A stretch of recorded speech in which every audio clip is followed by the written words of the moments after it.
Jaya Radha Madhava Kunja Bihari Radha Madhava Kunja Bihari Gopirana Vallabha Girivaradari Gopirana Vallabha Girivaradari Yasodhanandana Pradana Ranjana Yasodhanandana Pradana Ranjana Yamunatira Vanachari Yamunatira Vanachari Jaya Radha Madhava Kunja Bihari Gopirana Vallabha Girivaradari Yasodhanandana Pradana Ranjana Yamunatira Vanachari Hare Krishna Krishna Krishna Hare Hare Hare Rama Rama Rama Hare Hare Hare Krishna Krishna Krishna Hare Hare Hare Rama Rama Rama Hare Hare Hare Krishna Krishna Krishna Hare Hare Hare Rama Rama Rama Hare Hare Hare Krishna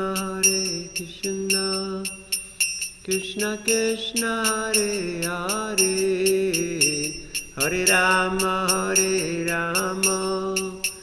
Rama Rama Hare Hare Hare Krishna Krishna Krishna Hare Hare Hare Rama Rama Rama Hare Hare Hare Krishna Krishna Krishna Hare Hare Hare Rama Rama Rama Hare Hare Hare Krishna Krishna Krishna Hare Hare Hare Rama Ram Ram Hare Hare Hare Krishna Krishna Krishna Hare Hare Hare Rama Rama Rama Hare Hare Hare Krishna Krishna Krishna Hare Hare Hare Rama Rama Rama Hare Hare Jaya Prabhupada Jaya Prabhupada Gurudev Jai Jai Gurudev Nitai Gaura Haribol Nitai Gaura Haribol Jai Vishnupada Paramahansa Parivrajacharya Satara Sata Sisi Mati Running Swami Divine Grace Sesi Bhakti Swami Shri Prabhupada Ki Jai Grantaraj Srimad Bhagavatam Ki Jai Antakoti Vaishnava Vrinda Ki Jai Nitai Gaur Premanandi Hari Hari Bo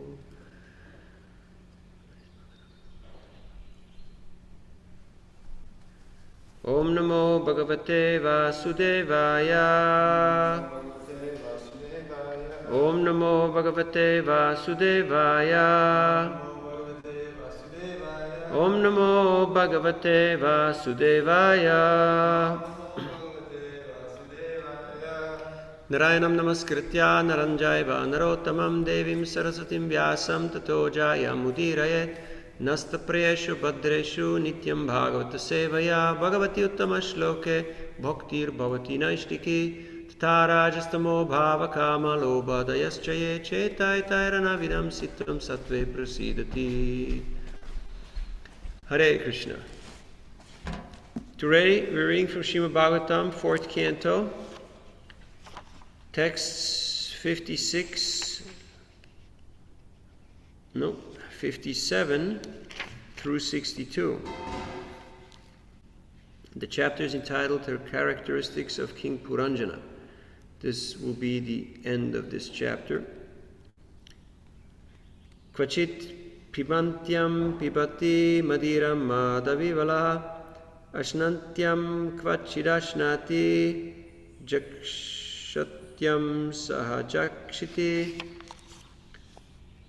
kvachit gayati gayantyam rudatyam rudati kvachit dasantyam hasati chalpantyam anuchalpati kvachit davati davantyam tishtantyam anutishtati anushete shayanayam anvaste kvachit asatim kvachit shrinoti shrinvantyam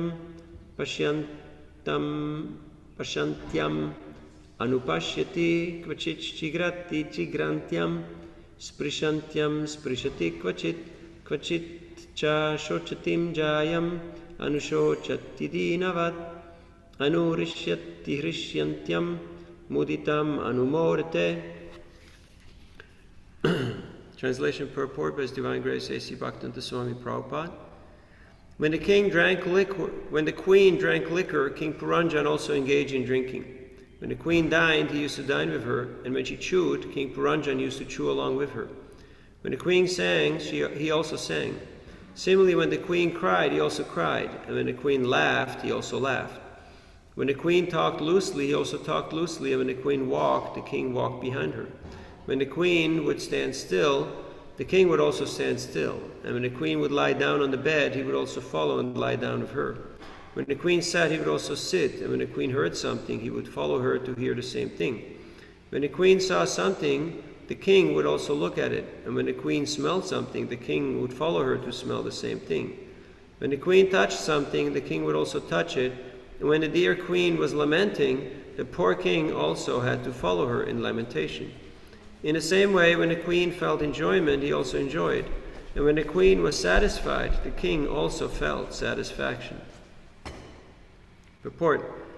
The mind is the place where the self is situated, and the mind is conducted by the intelligence. The living entity situated within the heart follows the intelligence. The intelligence is herein depicted as the queen, and the soul, under mental control, follows the material intelligence, just as the king follows his wife. The conclusion is that material intelligence is the cause of bondage for the living entity. The point is that one has to take to spiritual intelligence to come out of this entanglement. In the life of Maharaj Ambarish, we find that the great Maharaj first engaged his mind on the lotus feet of Krishna. In this way, his intelligence became purified. Maharaj Ambarish also used his own senses in the service of the Lord. He engaged his eyes in seeing the deity in the temple nicely decorated with flowers. He engaged his sense of smell by smelling the flowers, and engaged his legs by walking to the temple. His hands were engaged in cleansing the temple, and his ears were engaged in hearing about Krishna. His tongue was engaged in two ways, in speaking about Krishna and in tasting prasad offered to the deity. Materialistic persons who are under the full control of material intelligence cannot perform all these activities. Thus, consciously or unconsciously, they become entangled by the dictations of material intelligence. This fact is summarized in the following verse. 62.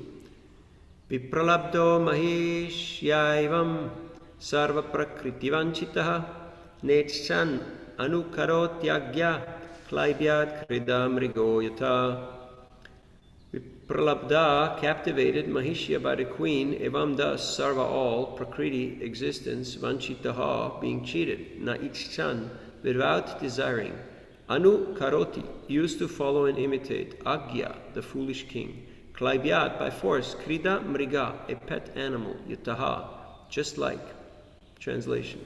In this way, King Puranjana was captivated by his nice wife and was thus cheated. Indeed, he became cheated in his whole existence in the material world. Even against that poor, foolish king's desire, he remained under the control of his wife, just like a pet animal that dances according to the order of its master. And we got a 2-page purport.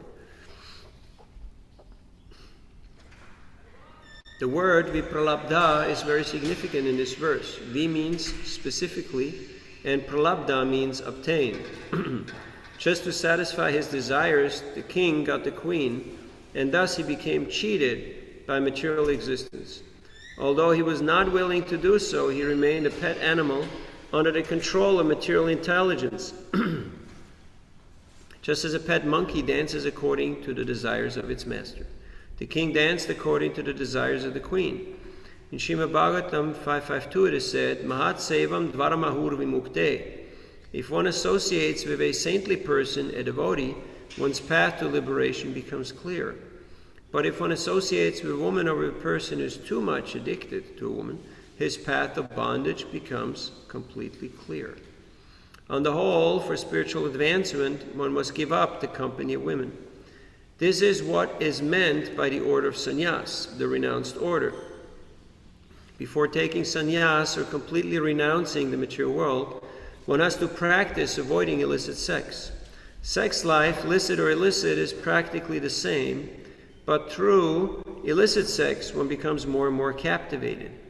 By regulating one's sex life, there's a chance that one may eventually be able to renounce sex or renounce the association of women. If this can be done, advancement in spiritual life comes very easily. How one becomes captivated by the association of one's dear wife is explained in this chapter by Narad Muni. Attraction for one's wife means attraction for the material qualities. One who is attracted by the material quality of darkness is in the lowest stage of life, whereas one who is attracted by the material quality of goodness is in a better position. Sometimes we see that when a person is on the platform of material goodness, he is attracted more or less by the cultivation of knowledge. This is, of course, a better position, for knowledge gives one the preference to accept devotional service. Unless one comes to the platform of knowledge, the Brahma-bhuta stage, one cannot advance in devotional service. As Krishna says in Bhagavad Gita 18:54, Brahma-bhuta prasannatmana shochati nakangshati samak sarveshu bhuteshu mad bhaktim labhate param. One who is thus transcendently situated at once realizes Supreme Brahman and becomes fully joyful. He never laments nor desires to have anything. He is equally disposed to every living entity. In that state, he attains pure devotional service unto me. The platform of knowledge is advantageous because it is a means by which one may come to the stage of devotional service. However, if one takes to the devotional service directly, knowledge is revealed without separate endeavor. This is confirmed in Srimad Bhagavatam 1.2.7. Vasudeva Bhagavati Bhakti Yoga Prayojita Janasyattu Vairagyam Jnanam Chaya Rahaitukam. Devotional service automatically reveals actual knowledge of our material existence. One who is sufficiently intelligent immediately attains the stage of renunciation of so-called society, family, and love, as well as other things. As long as we are attached to society, family, and love of the material world, there is no question of knowledge, nor is there a question of devotional service. By directly taking to devotional service, however, one becomes filled with knowledge and renunciation. In this way, one's life becomes successful. Thus end the Bhaktivedanta purports of the 4th canto, 25th chapter, Srimad Bhagavatam, entitled The Descriptions of the Characteristics of King Puranjana. Om Ajnanatimirandasya Gyananjana Shalakaya Chakshurunmilitam Jena Tasmai Sri Gurave Namaha Sri Chaitanya Manobhishtam Stapitam Yena Bhutale Swayam Rupa Gidamayam Dadati Swapadantikam Jaya Sri Krishna Chaitanya Prabhu Nityananda Shri Advaita Gadadhar Shivasari Gaura Bhakta Vrinda Hare Krishna Krishna Krishna Hare Hare Hare Rama Rama Rama Hare Hare Mukam Karoti Vachalam Pangum Langaite Girim Yat Kripadamaham Vande Sri Guru Dinataranam Paramananda Madhavam Sri Chaitanyeshwaram Vanchakalpatarubhyascha kripasindubhyevacha patitanam pavanebhyo vaishnavebhyo namo namaha. Hare Krishna.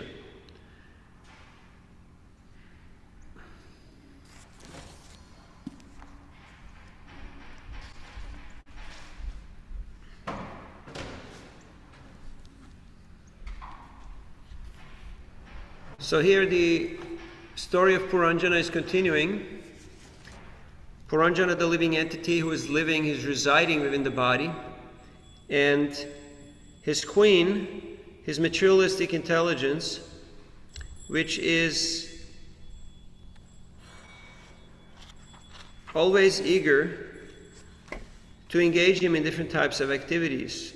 Here we hear that the queen is doing things, and the king immediately follows to do the same thing, which shows to us the mechanism of thinking, feeling, willing, doing. There's a sequence, there's a clear sequence in that as soon as our intelligence goes somewhere, as soon as our mind goes somewhere and is attracted to something, then the plan-making business starts.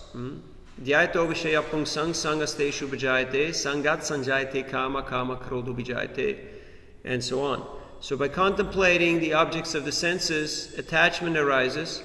By that attachment, we become, the intelligence becomes attracted, and because we become affected by that impression, the modes of material nature start to act. Goodness, passion, and ignorance, depending on what we are attracted to, and then our intelligence becomes absorbed in that, and usually remembrance is lost because of an intense sense of attachment. And then when one loses his memory, then one falls down into the material pool. So that is explained in the Bhagavad Gita by Krishna himself. So here the king is following his materialistic intelligence, and he is, like a henpecked husband, doing whatever his dear wife tells him to do. Now, in the purport, Srila Prabhupada says, the mind is the place where the self is situated, and the mind is conducted by the intelligence. It is conducted by the intelligence. So mind without intelligence is mindless, is just doing random things according to sensual stimuli. If the intelligence is not trained, the living entity will become hijacked by his materialistic senses. Yet the intelligence can also either direct the living entity in a proper way or misdirect the living entity. Just like here we can see that Puranjana is engaged in material activity because his intelligence, his queen, is engaged in such type of activities. Prabhupada goes on to explain that the point is that one has to take to spiritual intelligence to come out of this entanglement. And he cites the example of Maharaj Ambarish. Savaimana Krishna Padara Vindayor Vachansi Vaikunta Gunanu Varnane Karau Harir Mandiram Arjanadishu Shrutim Chakarachita Satkatodaye Mukundalingale Adashane Drisho, and so on. There's 3 beautiful verses that are explaining how Maharaj Ambarish was engaging his mind, Savai Mana Krishna Padara Vindayor. Because he was engaging his mind, then naturally his intelligence was making plans in how to serve the Lord, how to clean the temple, how to serve the devotees, how to dress and adore the deity, how to offer items that are very pleasing to the Lord. So these are all the different angas, Nava Anga Bhakti. And when the devotees engage in deity worship, they offer as many items as possible. All these different upacharas that are there. At least, Srila Prabhupada says, on the day of installation, we should try to offer everything possible. And in other days, as much as possible. And if we have nothing to offer, then Savaimana Krishna Padara Vindayor. Then we offer our mind.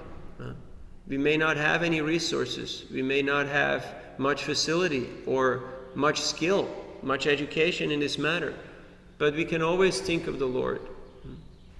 It's very endearing to see how people, especially in India, they go to temples and they just sit down and look at the deity. They just sit down and watch the deity for long periods of time.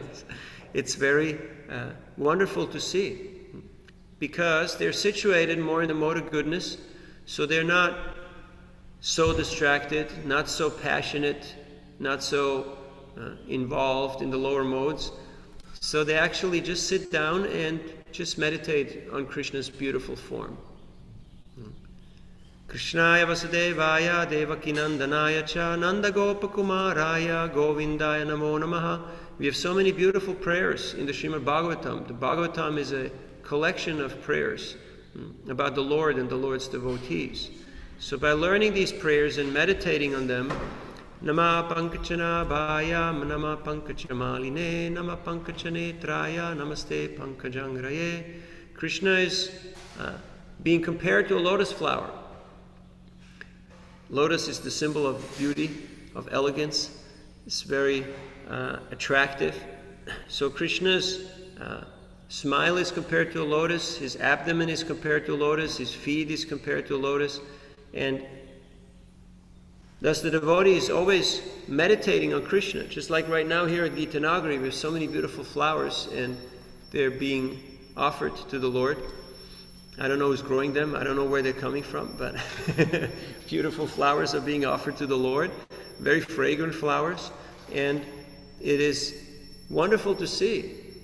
Just like it said that the flowers are Krishna's beautiful smile, and the chirping of the birds is Krishna's whispering. You hear the birds chirping? It's quite attractive. Of course, if you live in the city, then all these things are just theory. It's just abstract. But here we can actually experience it. So, devotees are always eager to engage all their faculties in Krishna's service. In this way, their intelligence becomes engaged in spiritual activity, and in this way they can give up the lower tendencies. They can rise above the lower modes of material nature of passion and ignorance by engaging all their faculties in Krishna's service.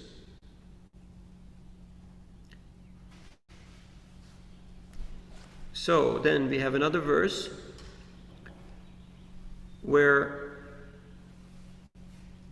the topic of association is being described, because Puranjana was associating with his materialistic intelligence, therefore he became absorbed in materialistic activities. Srila Prabhupada quotes the verse from the 5th canto, Mahat Sevam Dvaram Ahur Vimukte, Tamodvaram Yoshita Sangi Sangam, Mahantaste Chitat Samaprasanta Vimanyava Surida Sardavo Ye. Still a little early in the morning, still a bit rusty. Got to brush up on some of these verses. So, that by association with saintly persons, the path of liberation becomes clear. But if one associates with women or with a person who is too much addicted to a woman, his path to bondage becomes clear. And one may think, okay, this is again bashing, women bashing, or association with women. But actually what is spoken of here is attachment. Attachment means I'm attached to something. It says women are half the sky, half of the planet is female, at least. So no matter where you go, whether you go in the forest or on the mountain or in a cave, there will be female species. Like we know that Sobari Muni, he was meditating in the waters of the Jamuna in Vrindavan. But he contemplated the sexual activities, the sexual affairs of fish, and that sparked, that fomented, some bubbles were again coming up, some previous samskars, some previous impressions, and he felt attracted, and he left his meditation, and he got involved and he married 50 daughters of the king.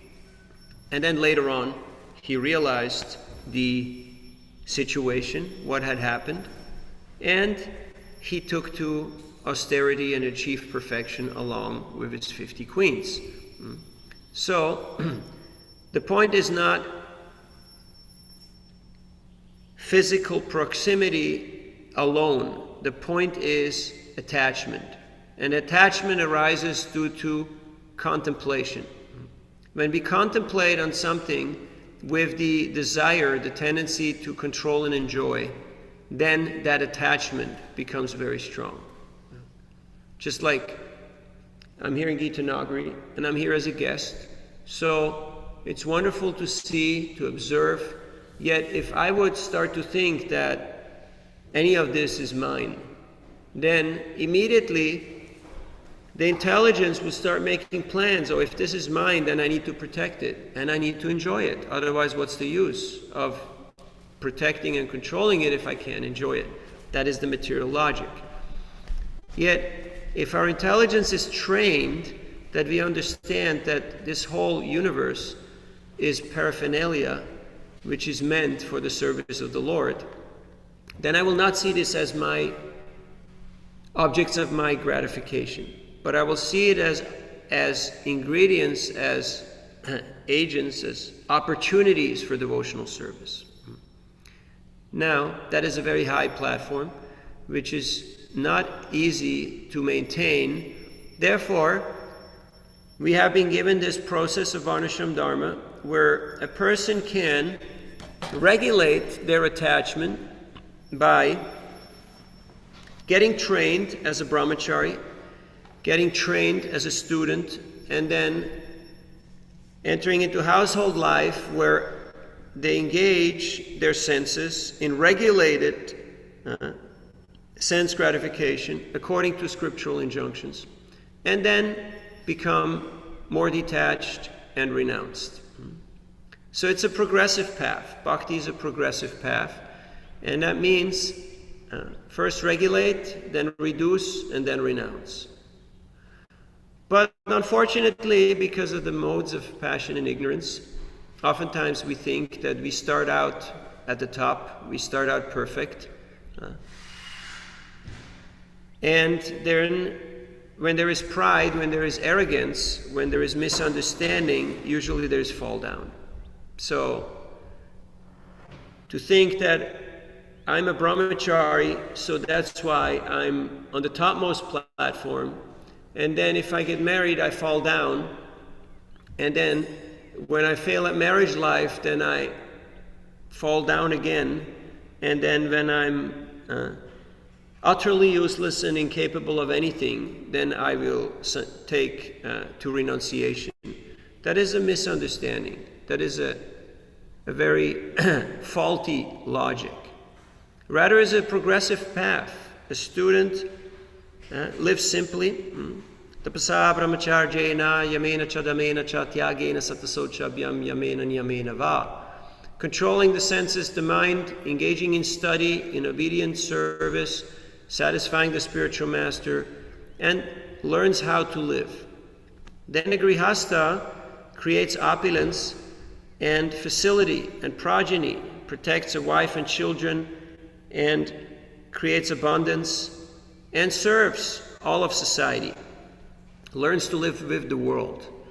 Then a vanaprastha learns to live without the world, being detached from economic development and sense gratification. And vanaprasthas are the greatest resource as teachers, as elders, as guides, as mentors, because they've been through life. They have gone the cycle. And then sannyas, renunciation. Full dedication to the service of the Supreme Lord, which means not becoming a spiritual egomaniac, but it means that now I have the full facility to serve all living beings through the process of devotional service, accepting the whole world as one's children. That is true renunciation. So these are the stages, and this is a progressive path.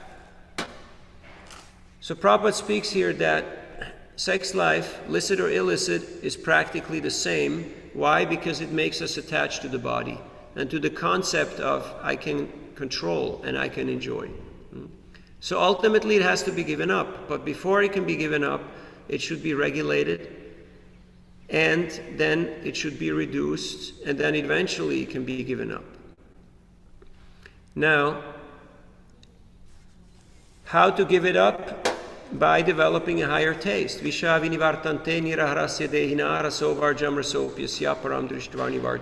cultivating a higher taste, we can give up a lower taste. Prabhupada quotes here, Brahma Bhuta Prasanatma Nashochati Nakankshati Samak Sarveshu Bhuteshu Mad Bhaktim Labate Param. Once we raise ourselves above the lower modes of nature and we are situated in Brahman, then what happens? Nashochati Nakankshati. That hankering and lamentation becomes absent. And we can actually focus on our devotional service. So that stage should be attained. Therefore, devotees are situating themselves in the platform of goodness, where knowledge is prominent, and we will naturally have a sense of happiness and satisfaction just by the performance of our devotional service. Yet we know that knowledge in and of itself is not sufficient. Knowledge can also bind us. As I was reading this morning, Nimai Pandit, he was engaged in scholastic affairs and had so many students, so many people were taking instructions from him. Yet there was a lot of competition. There was a lot of pandits who were disagree. Tarko pratishta shutayo vibhinna nayasya rishir matamna bhinnam dharmasya tatam nitam guhaya mahajanayena gataksapanta. If you want to be known as a scholar, you have to disagree with others. Just like if you want to have a popular podcast, if you want to have the #1 Hare Krishna podcast, I'm not making any advertisement, but if you were to have that desire, then what do you have to do? You have to create controversy. You have to create argument, tarko, disagreement. That is very attractive. Why? Pratishta. Because the conditioned soul is attracted to debate, argument, logic, who wins, who loses, friends and enemies, us and them. But Prahlad Maharaj told his teacher Sandanamarka that I'm not attracted by this. I'm not buying into this faulty logic. This is a false logic. I'm not going down that path. In fact, I see everybody as part and parcel of Krishna. I see everybody as Krishna's servant.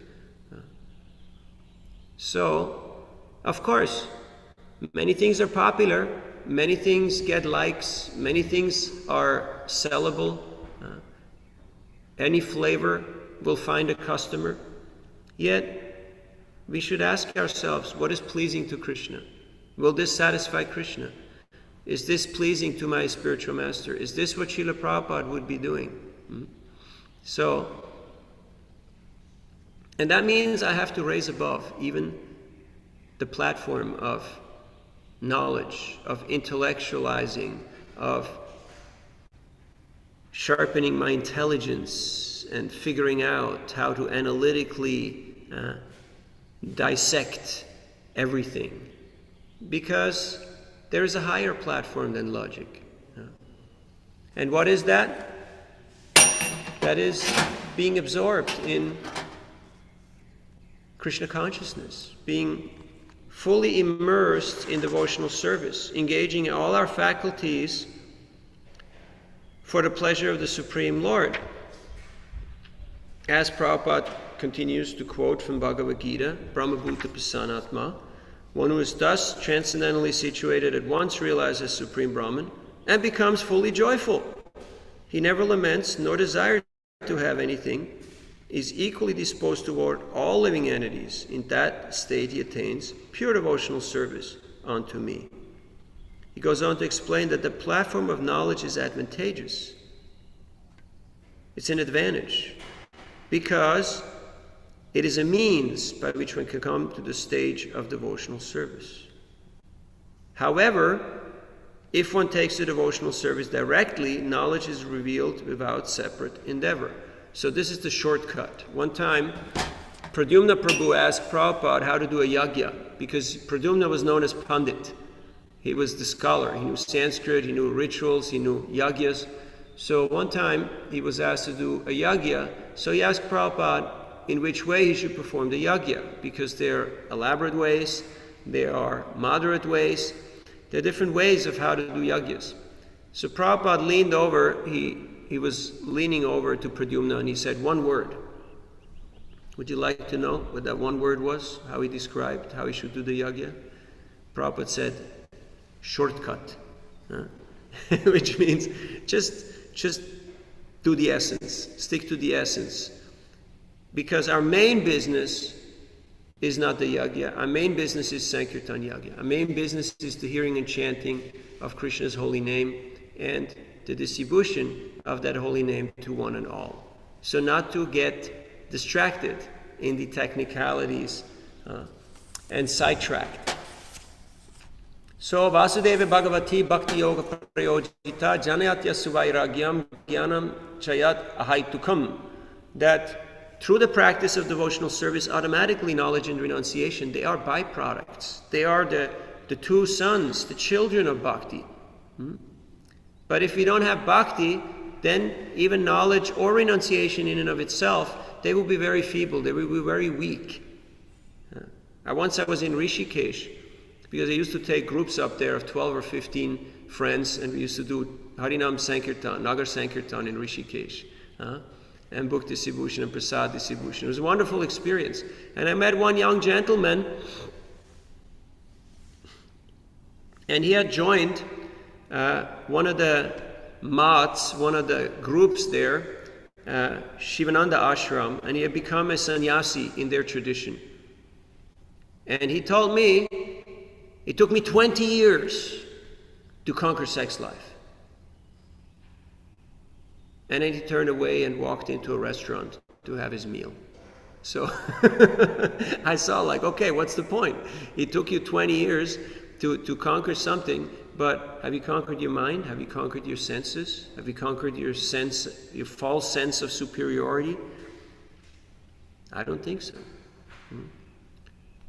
So the problem is not any of these different ingredients that we find here in this universe. The problem is our misplaced affection. It's our misunderstanding to think that this is meant for my enjoyment. So these are some reflections, and I would like to open it up for questions and discussion, because it was a lot of information for a Monday morning, quite a lot of verses. So, dear devotees, if you have any comments or questions. I was asked again to give class tomorrow, so just as a warning, tomorrow we're going to speak a little bit. It's a new verse, a new topic, and we'll speak more about Sankirtan and related topics thereof. But today I wanted to do justice to these verses and speak about this. So, please.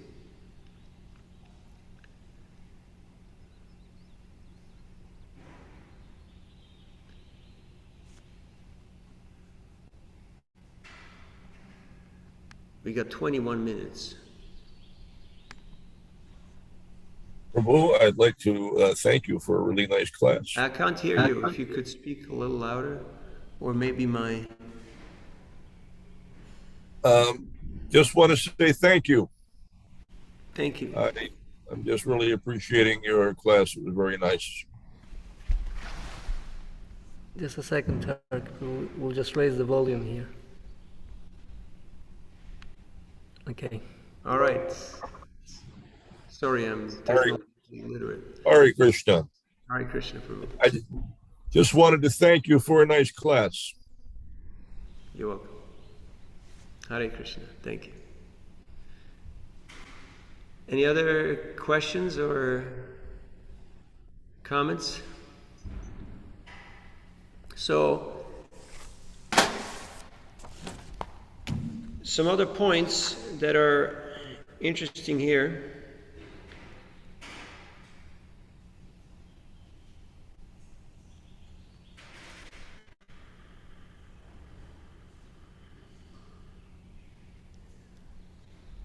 Yeah, we touched on the main points. So how to get real association with saintly persons. It is explained by our acharyas that association only takes place when 6 activities are happening. Oh, Prajalila. Let me just make this point because I started and then you go ahead, okay? I didn't see your hand, so. Because there's a little microphone here just on top of where your hand was. So, association takes place when there is 6 types of activities. That is, dadati pratigrinati guyamakyati prichati bhunkte bhajayate chaiva sadvinim pratilakshanam. When there is giving of gifts and receiving of gifts, when there is sharing meals, and when there is revealing one's mind and counseling others. That's when association takes place. Association does not happen just simply by physical proximity. Okay? You got it? Because sometimes we think, oh, I need to be in a place where there is no women or no men. And that place is very difficult, is very hard to find. But association means these 6 types of engagements. So then is when we get intimately involved. Srila Prabhupada gave the example, you can be in the marketplace, you can be in your job, and there's a lot of people around, and you have to interact with them, you have to engage with them. But unless these 6 types of activities go on, there's actually no intimate association. It's just formality. Yet if we engage in devotional service, then it's on a transcendental platform. As we heard yesterday from Rukmini Devi, Prabhupada made the comment that he said that if you associate with these Vaishnavis, then you'll actually be liberated. You'll actually go to the spiritual abode. But it means we have to associate on a spiritual level, not on a material level. Because sometimes we may be in the association of devotees or the spiritual master, but we may have a mundane, a materialistic view, so we see the bodily activities of the spiritual master or the bodily activities of the Vaishnavas or Vaishnavis, and that will make us see things in a mundane, in a materialistic way, and thus will again become bound by that mundane vision. Yes, Mother Brajalila. Haribol Prabhu, thank you so very much. Thank you. You're not covered. Yeah, thank you for being in Gitanagari. I really appreciate the points you're making about whether or not we, are affected by anything here in this world, and what really the goal is, what we're supposed to be thinking about in terms of attachments. Who are we supposed to be really having affection for?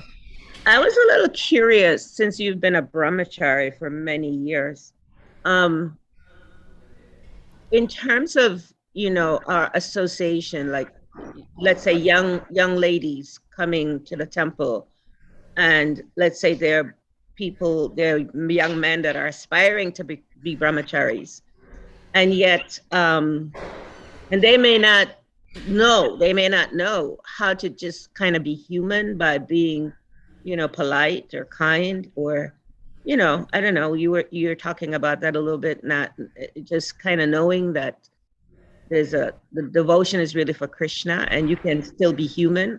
You can be human and be devotional. So I'm a little curious, more so, what do you say to a young woman that comes in the association of aspiring brahmacharis and really think they just don't even have a sense of dealing with human beings? Thank you, Mother Rajalila. So, before we can tell something to anybody, there's got to be some rapport. There's got to be some relationship. Otherwise, no matter what we tell them, it will be misunderstood, misconstrued, and it will not be productive. So first there's got to be some level of humanity, which means there's got to be some respect, some appreciation. Just like we can see how Srila Prabhupada was very expert in building that rapport, building that trust, building that relationship before he started instructing. If a new person walks in and we immediately start telling them, this is wrong, this is wrong, this is wrong, then they'll just turn around and leave and never come back. So before we take out the verses and establishing some friendship, and then there is actually openings, there's actually a good foundation upon which those kind and well-meant words will actually fructify and grow into something. Now, initially, when children grow up, they have no sense of distinction between male and female. So toddlers, they just play and it's all the same. Then later on, they become aware, and it's good actually if there's a certain time period when there is a separation, so that they can develop their own identity and become more trained in what it means to be a human being and what it means also to be a devotee. And then later on, that coexistence and that interdependence is much easier to achieve. So I know it sounds a little technical and a little difficult to achieve, but Vedic or traditional, doesn't have to be just Vedic, but any traditional society was very much aware of the different needs of the different constituents in their society, and was there to help them grow in a healthy way. So, but in getting back to your question, not trying to avoid the point, if a new lady comes in and she is all over the place, as we say, and she just has no clue about what's going on, again, first thing I would do is befriend her, and then gradually introduce, give some pointers, because obviously we're in a situation right now where the vast majority are not trained, men and women, so they don't really know what proper behavior, what proper culture is. They have no frame of reference, even if they look in their own upbringing or in their own environment. So everything has to start somewhere. So initially, it's really that they feel appreciated, that they feel there's kind people here who care about me, who like me, who want me to be here. And there's also wisdom, there's tradition, there's culture, and then that person will become inquisitive and will be open to accept guidance and to accept discipline, even will accept correction and chastisement. Why? Because there is love. But if they don't feel that they're loved and that they're cared for, that somebody's just laying down the law, then it becomes abrasive, and usually the person becomes discouraged and goes somewhere else. And right now, people are not austere, they're not cultured, they're not trained, they're super sensitive, especially to hypocrisy, to double standards, when they see that we might not be living ideal lives ourselves. So I have found that strategy works better. And that's how initially the movement grew and expanded. Yet, if we want to preserve communities and sanity, there has to be some ground rules that are respected. Otherwise, it becomes very difficult to have a relationship, to have a progressive interaction. I don't know if that's what you had in mind. Otherwise, feel free to add or extrapolate. No, I mean, thank you so much. I guess I was still a little bit curious in terms of training, because you mentioned training, and absolutely agree there needs to be training. However, sometimes we see that training, especially in a brahmachari ashram, can often mean not even saying Haribol to a person that happens to be in a female body, or Hare Krishna, because they think that according to that training, that sends messages that, oh yeah, maybe something other than just being human. Yeah, there's culture and then there's fanaticism. So fanaticism is counterproductive and a total fallacy, and it has to be avoided. And there's culture, and culture means respect, service, attitude, and awareness of who I am and what the situation is. Again, if the lower modes are prominent, then our ego, our arrogance will prevent us from even being humans, from being cultured, and then everything goes south. Everything really gets upset. So unfortunately, people come and they're not trained, they're not refined, they're rough and ready. So it will take time. I must say I've learned more by being with kind and exemplary mentors than through just memorizing verses or just learning theory. Because in traditional cultures, most of the learning would happen by association. It happens in your childhood, in your upbringing. You see your elders, you see your relatives, you see your role models, and you emulate their example. And naturally, by osmosis, so to speak, we imbibe those values and behaviors. But nowadays, that's not the case. So it becomes hard to retrain or reprogram somebody that already thinks that they know how to live life and they think that they have figured it out. So as speaking for the immaturity, that's always a factor that has to be figured into equation. Yet if this is pointed out and it can be corrected and it can be addressed in a nice way so that the person can actually grow and learn. I remember, just to give you one anecdote, once upon a time, many moons ago, I was a young brahmachari in Zurich, Switzerland, and there was really no householder couples. There was three. And one of the ladies would always take the Mangal sweets and ship them off to her husband, who would go on Sankirtan. So every Monday morning there was no Mangal Arti sweets. And we, brahmacharis, thought that's not acceptable. We thought this is just completely sacrilegious. So we had the brilliant idea. I mean, I was a young guy, I was bhakta, so I just followed along with my seniors. I can blame it all on them. We had the brilliant idea of going down to the post office after she had just brought that parcel.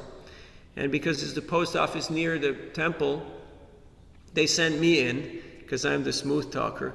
So I said, we just brought this parcel, but we forgot to put something in, so we need it back. So we got the parcel, we took out all the Maha sweets, and then because we had to put something to substitute the weight of the Maha sweets, so we put rocks inside.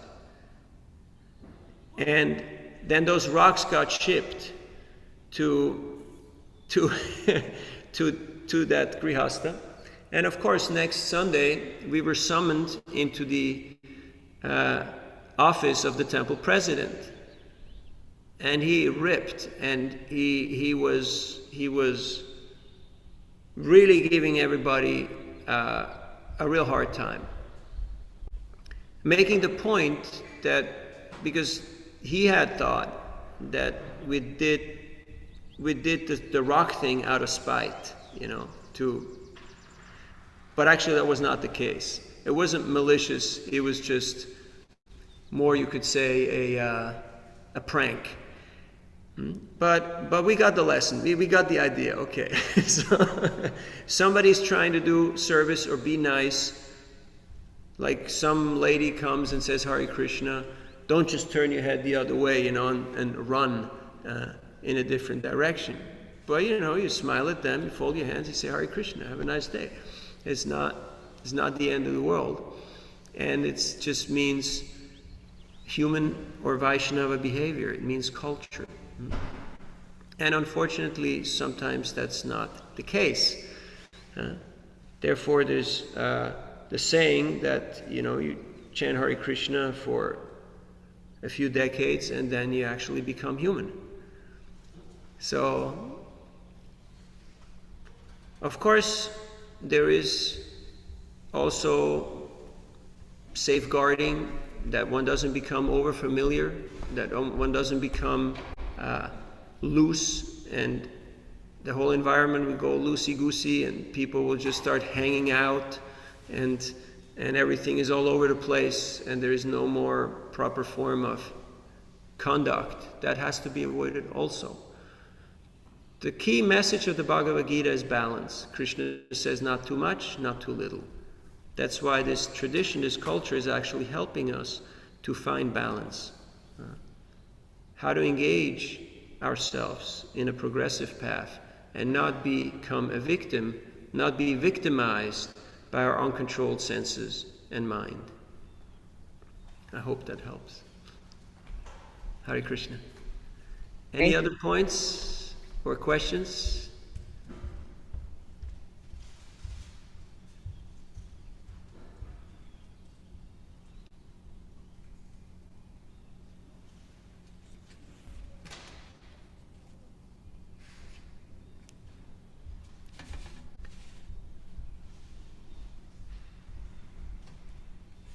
So many instructions are there in our scriptures. Okay.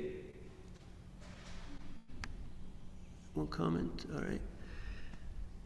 So many instructions are there in our scriptures, but how to actually internalize them, how to actually apply them.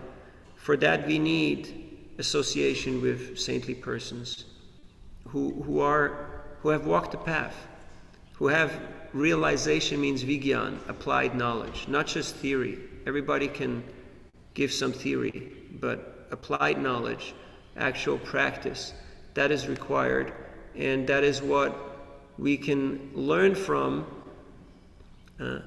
our Bhagavat culture, where we see Prabhupada, he was accessible and available. His door was open. That's why it's so important to have a spiritual master who can actually train you. It's not just about hearing a podcast or reading a social media post, but it's about actually being trained in the culture. And for that, it says that we should live with the spiritual master for a year before we accept the guru and before the guru accepts the disciple, so that they can actually see, is this going to work? Is this person trainable? Or is this the teacher that I can trust? That's why this whole idea of having a remote relationship does not really work, because the teacher is supposed to be very prominent in our life. And in a similar way, no man is an island. We should be learning from our fellow Vaishnavas and Vaishnavis in our communities, so that we can actually grow and emulate their good example. That's why Srila Prabhupada created these temples and these farm communities, these preaching centers and restaurants. Otherwise, he could have said, you just read the books and chant, and just that's it. Do your thing. And you go back home, back to God. But he knew that unless there is Sangha, unless there is Sankirtan, unless there is that refining process, they will not be able to really advance on this progressive path. So if you want to cut a diamond, you need another diamond. Cooperation and being around others, social intercourse, is the most difficult thing in Kali Yuga. Can be abrasive. You feel like you're cut, like this person is not to my liking, is not really agreeable to me.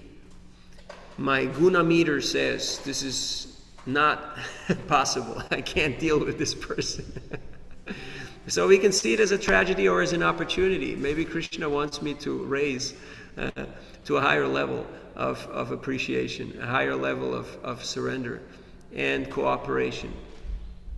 And so we're very fortunate we have this opportunity today. A big group or comparatively speaking, small group, but a group of guests will come here, and they're looking for peace of mind, and